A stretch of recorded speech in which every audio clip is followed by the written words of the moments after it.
नमस्कार दोस्तों, मैं जिशन व्यास रेनबो क्लासेस के पेज पर आपका फिर से स्वागत करता हूं।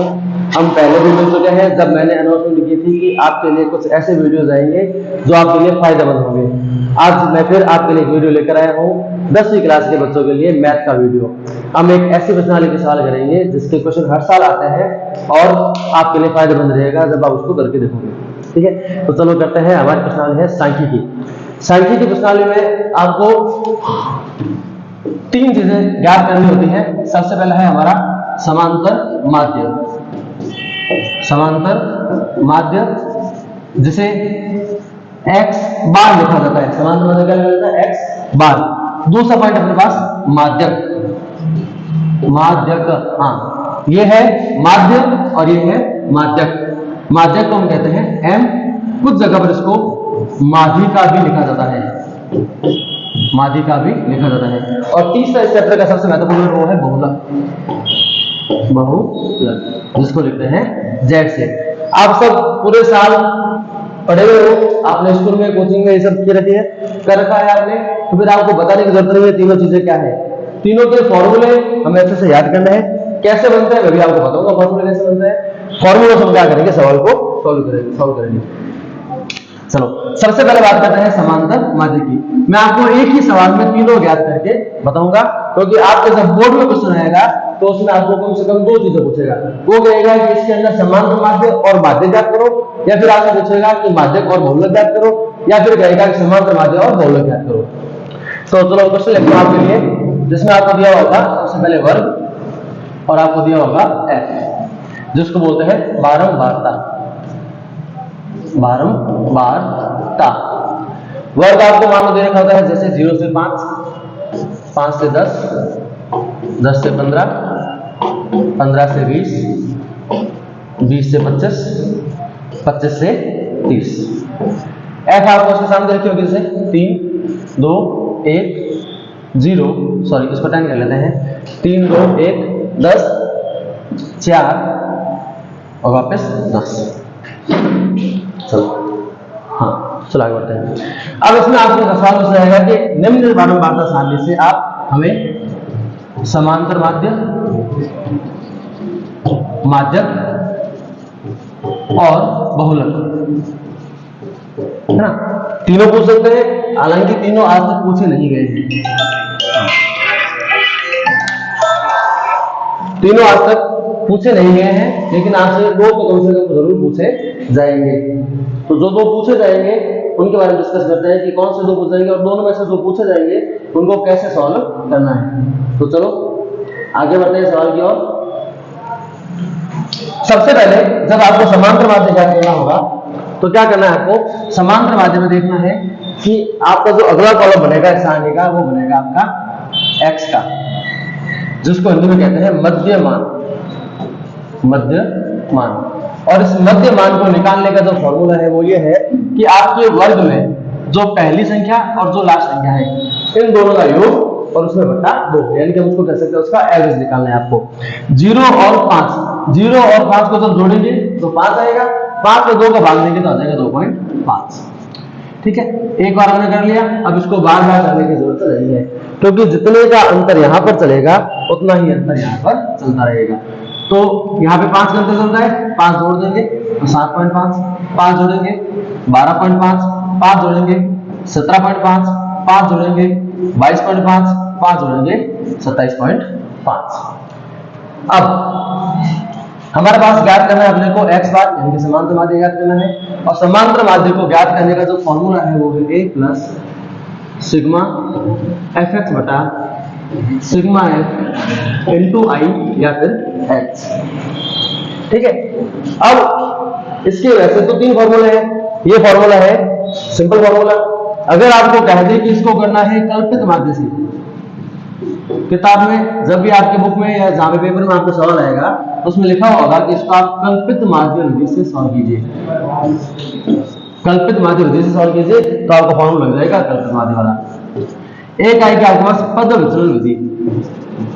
पद विचलन विधि, ये तीनों ही विधियां कल्पित माध्य विधि कह दो, चाहे पद विचलन विधि कह दो, चाहे उसको कहते हैं प्रत्यक्ष विधि। प्रत्यक्ष विधि, प्रत्यक्ष विधि का फॉर्मूला होता है सिग्मा fx बटा sigma F, sigma F x बटा सिग्मा एफ, यहाँ पे होगा डी एक्स, सॉरी ये डी एक्स होगा, और जब पद होगी तो formula A plus sigma you x बटा सिग्मा एफ इंटू आई एक्स। ठीक है दोस्तों, अब चलते हैं आगे। अगला कॉलम जो अपना बनेगा, अब अपने को किस विधि से करना है, मान लो प्रत्यक्ष विधि से करना है, तो प्रत्यक्ष विधि के करने के लिए आपको क्या करना पड़ेगा, f और x की गुणा करनी पड़ेगी। अपना कॉलम क्या है यहाँ पे f और x का है, तो कॉलम हो जाएगा f और x की गुणा करनी है, तो f और x की गुणा कैसे हो जाएगी, 3 को किससे गुणा करनी है, 2.5 से, 2 को करनी है 7.5 से, 1 को करनी है 12.5 से, 10 को करनी है 17.5 से, 4 को करनी है 22.5 से, और 10 को करनी है 27.5 से। गुणा कर सकता हूं से। देखो दोस्तों, अपने पास टाइम कम है, मैं एक एक गुणा करके आपको बता नहीं सकता कैसे करनी है। आप इनकी गुणा करके जो नया कॉलम लेकर आओगे वो अपना कॉलम हो जाएगा f(x). ठीक है, 3 को उससे करने पड़ेगा 7.5, 7.5 को 2 से करने पड़ेगा 15.0, 12.5 को 1 से करने पड़ेगा 12.5, 17.5 को 10 से गुणा करना पड़ेगा 175, 22.5 को 4 से गुणा करनी है तो आएगा तकरीबन आपके पास 90, 27.5 को उससे करेंगे तो 275। अब इसकी जो टोटल होगी उसको कहेंगे सिग्मा एफ एक्स, और इसकी टोटल को कहेंगे सिग्मा एफ। ये जो सिग्मा होता है ना, इस सिग्मा का मतलब होता है टोटल, यानी कि कुल इसका योग, सिग्मा एफ यानी कि एफ का योग, सिग्मा एफ एक्स यानी कि एफ एक्स का योग, सिग्मा एफ एक्स यानी कि एफ एक्स का योग। ठीक है, अब जब इसका योग करेंगे हम, तो योग के नंबर जोड़ते देखो 0.5 और कहीं कहीं दो जगह पे तो 5 हो जाएंगे 10, 10 का 0 हासिल 1, 7 1 8, 8 7 8 5 13, 13 और 2 15, 15 7 22, 22 और 0 22, 22 और 5, सॉरी दो बार देखते हैं इसको। चलो एक बार के लिए मान लेते हैं इसका योग जो भी होगा, इसका योग मान लेते हैं एक बार के लिए 300 850। ठीक है, अब योग करने से कोई विशेष फायदा नहीं है अपने पास, यहाँ पे हम अनुमान लगा कर सकते हैं। एक बार हमें सवाल को समझना जरूरी है। आपने जितने भी सवाल है पूरे साल कोचिंग में स्कूल में किए हुए हैं, बस हमें जल्दी से रिवीजन करना है। मान लो इसका योग कितना है 850 है, और मान लो इसका योग कितना है 50 आया है, तो फिर क्या करेंगे, इन दोनों को डिवाइड करना है। ये हो जाएगी आपकी प्रत्यक्ष विधि। क्या हो जाएगी, प्रत्यक्ष विधि। प्रत्यक्ष विधि का फॉर्मूला होता है सिग्मा एफ एक्स बटा सिग्मा एफ। 850 यह सिग्मा एफ एक्स, 50 है सिग्मा एफ। 850 में 50 का भाग करेंगे, 850 बटा 50, 1 0 से 1 0 कर जाएगा, डिवाइड करेंगे इसको तो हो जाएगा 1 टाइम, पीछे बच गए 3 35 7 ये इसका क्या हो जाएगा, आपका आंसर हो जाएगा। तो इसको बोलते हैं समांतर माध्य निकालने की प्रत्यक्ष विधि। अगर आपको यही सवाल कहा जाए कि इसी सवाल को आप प्रत्यक्ष विधि की बजाय किससे करें, आप करें उसको कल्पित माध्य विधि से, तो फिर आपको fx नहीं निकालना है। जब भी आपको कल्पित माध्य को बोला जाएगा तो आपका ये कॉलम क्या हो जाएगा, कैंसिल हो जाएगा। फिर आपको क्या करना पड़ेगा, एक कॉलम बनाना पड़ेगा, उसका नाम है डी, और ये जो डी वाला कॉलम वो कैसे निकलेगा, वो निकलेगा x से। x से कैसे भी, x में जो कोई भी मिड वैल्यू है, मान लो ये 17.5 है, इसको हमने मान लिया a, एज्यूम कर लिया। एज्यूम मीन का मतलब है उसको एज्यूम करना, इसको हमने एज्यूम कर लिया 75 को एज्यूम कर लिया मीन के रूप में, ये हमारा मीन है। अब आपको क्या करना है, x की जितनी भी वैल्यू है उसमें से 17.5 को लेंगे, 17.5 को लेस करना है, तो 2.5 में 17.5 को लेस करेंगे कितना आएगा, 15 आएगा, लेकिन किसका आएगा, माइनस का, क्योंकि छोटी संख्या में बड़ी संख्या घटाएंगे तो माइनस का मान आएगा। 7.5 में 17.5 घटाएंगे तो कितना आएगा अपने पास, माइनस का 10, यहाँ पे घटाएंगे तो माइनस का 5, 17.5 17 से घटाएंगे 0, 22 में से घटाएंगे तो 5, और 27 में से घटाएंगे तो 10। ध्यान रख लेना, सेम संख्या में सेम से घटाएंगे 0 आएंगे, 0 के ऊपर की सारी वैल्यू जो होगी वो माइनस की होगी, और 0 के नीचे की सारी वैल्यू किसकी होगी, प्लस की होगी। अब अपना अगला कॉलम क्या बनेगा, अभी हमने बनाया था x का, अब x तो बनेगा नहीं क्योंकि ये प्रत्यक्ष विधि का है। हमारे पास कौन सी विधि है, कल्पित, f और d की गुणा करने की। x से तो हमने d निकाल लिया, f और d की गुणा करनी है। 3 को 15 से गुणा करेंगे 45 आएगा, 2 को 10 से करेंगे 20 आएगा, 1 को 5 से करेंगे 5 आएगा, 0 आएगा, 4 को 5 से करने पर 20 आएगा, और 10 को 10 से करने पर 100 आएगा। इसकी टोटल करेंगे। अब टोटल का तो ध्यान रखना है कि ये जो संख्या है ये तो आएगी माइनस की, और ये जो है वो आएगी प्लस की। तो प्लस का आ जाएगा पास 120, और माइनस का आ जाएगा 25 और 45। 25 और 45 में जोड़ने पर हो जाएगा आपको 5 50 70, माइनस की 70। संख्या किसकी बड़ी है, प्लस की बड़ी है, तो प्लस में से 1 70 को लेस कर देंगे, 120 में से 70 लेस कर तो बच जाएगा अपने पास 50 प्लस के। ये हो गया सिग्मा एफ डी। सिग्मा अपने पास पहले से पढ़ा है, हमने जोड़ के रखा हुआ है। तो इसमें हम कौन सी विधि कर रहे हैं? कल्पित माध्य विधि। कल्पित माध्य विधि क्या फॉर्मूला है? ए प्लस सिग्मा एफ डी बटा सिग्मा एफ, बस इतना ही, ए प्लस सिग्मा एफ डी बटा सिग्मा एफ। ए हमने किसको माना है? 17.5 को, तो ए की जगह पर आ जाएगा 17.5 प्लस सिग्मा एफ डी अपने पास कितना आ गया? 50 प्लस सिग्मा एफ कितना आ गया? 50 क्या आ गया? कैंसिल हो जाएगा। कितना आएगा? एक 17.5 में एक जोड़ेंगे तो कितना आएगा अपने पास? 17 में एक जोड़ने पर आएगा 18.5। तो इसका क्या हो जाएगा? आंसर हो जाएगा। तो ये हो गया अपने पास कल्पित माध्य विधि। और इसकी तीसरी और जो आखिरी विधि वो है पद विचलन विधि। पद विचलन विधि में आपको क्या करना है? पद विचलन विधि में आपको डी का वर्ग बनाना है, लेकिन एफ और डी की गुणा नहीं करनी है। पद विचलन विधि में ये कॉलम नहीं आएगा।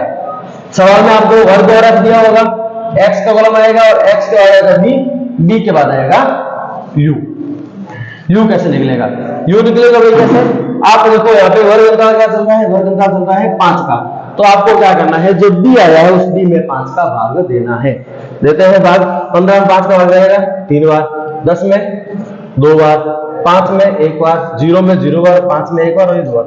ऊपर वाली माइनस की, नीचे वाली प्लस की।